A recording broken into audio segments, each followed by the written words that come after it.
Hello and welcome to my channel. Thanks a million to everyone who liked and subscribed and commented on my videos. I really appreciate it. Hope you enjoy the next 3 stories coming up.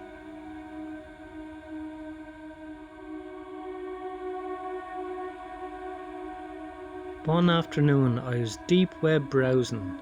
My goal this afternoon was to see if I could order myself a mystery box, and thus I clicked around on some links. After about 20 minutes I found what I was looking for. Sadly, they were very overpriced, and thus I ended up changing my mind.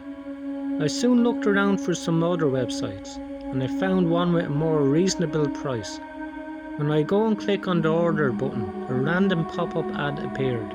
Now, try as I might, it wasn't closing, so I feared my computer crashed. After a couple of minutes the computer unfreezes, and the pop-up that had appeared a minute before loads a simple page with a chat box. The chat box was empty. Well, me being a naive teenager I type in random words, and 10 seconds later there's a response. Thank you for reaching customer service. Matthew Phillips, how can we assist you this afternoon?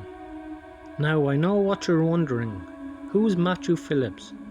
That would be me. I got the chills reading that. How in the world did this person on the other end know my name? And what did they want? I typed in very funny. That's not my name, but nice try though. They then responded by listing my home address, as well as my telephone number. Well, didn't you know we can get information from you whenever you try to make an order? After all, you're looking to order with us, correct? We just want to make sure we do good business with you. Here's the thing, I never put any sort of information, so how did they get it? One thing that didn't happen was them saying they would come and take me away or give my information out to complete strangers. So I guess that was one good thing. But how could I believe them? Nonetheless, I was creeped out so much I immediately closed the browser and I began pondering how this person got my information. Then I noticed I had enclosed my Facebook in Firefox. Could it have been possible they somehow were able to see my screen and then control it, while my computer was frozen? I guess that would explain it. Still, I tried not to take it too seriously. After all, many months passed and I never received any sort of confirmation. Anybody was after me. Then one day somebody left a voicemail on my phone.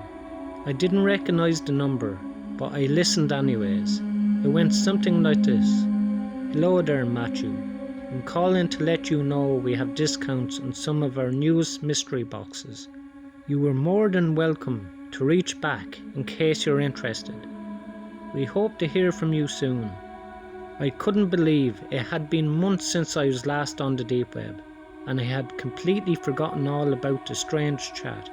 Now let's get one thing straight. No friends knew I had tried to grab myself one of those mystery boxes.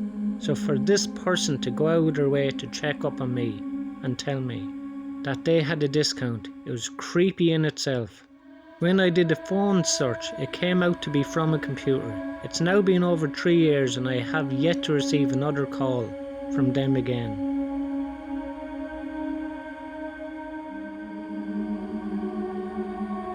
Me and my friend actually ordered a mystery box off this really sketchy website that allowed multiple forms of delivery. You could either have the package dropped off at a PO box or at your actual address, which you might know is a dumb idea. And then the third, delivery in person. Now maybe we can scratch the delivery to your home address is dumb. Delivery in person, worst idea ever. But remember, we were those dumb and tough guys who aren't afraid of anything. Anyways, I kept in contact with the seller via email. Of all things, apparently thinking I could trust them, I gave them a general location of the city I'm located in. We are told a couple of their associates would deliver the package, but there was a catch. The delivery would have to be made early in the morning to avoid any sort of unwanted attention. Also, I was told to sign a disclosure that if I even attempt reporting them to the police, they would have no problem going after my family, which again is already a huge alarm bell. Last but not least, it would have to be at a location they choose. Now, if this already sounds like a recipe for all things to go wrong, you would not be wrong in that assumption.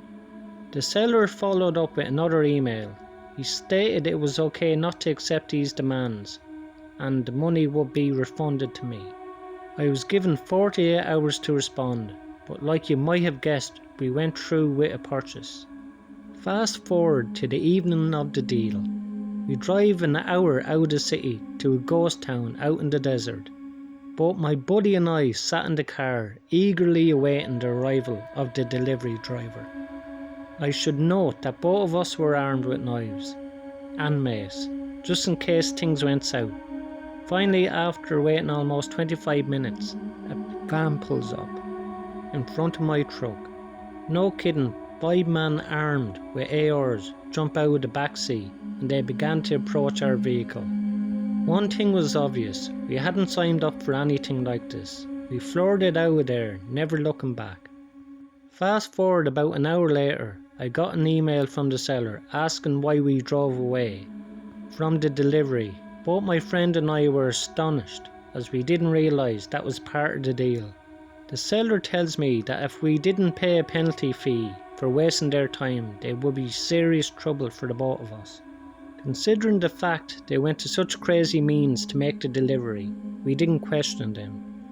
Unfortunately, they got my friend and I for an extra $1,000 in fees, but it was worth it to ensure my family was safe.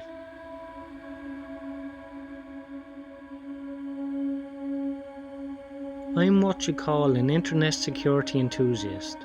A while back I was working with a group to index every .onion server on the Onion router, and if you don't know what that is, Google it.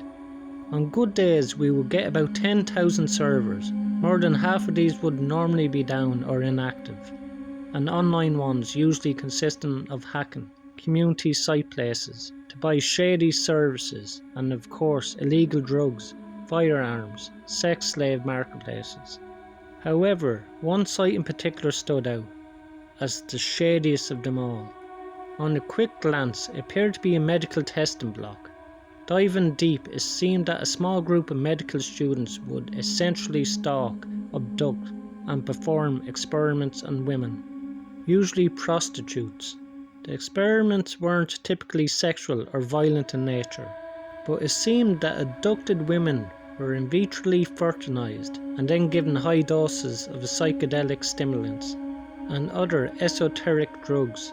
The level of detail that went into these online reports seemed like actual doctors were administering these drugs into pregnant women. Dosages both in frequency and strength were recorded, along with any growth development issues with the baby and symptoms experienced by the mother. The entire site and idea left my stomach in knots, because the site read like a creepypasta, but given the level of detail and nature of Thor, it had a certain amount of validity, and it was more than just someone from 4chan trolling. Thanks again to everyone who liked and subscribed on my videos. If you like these videos, you will like the next 3 videos posted in the box above.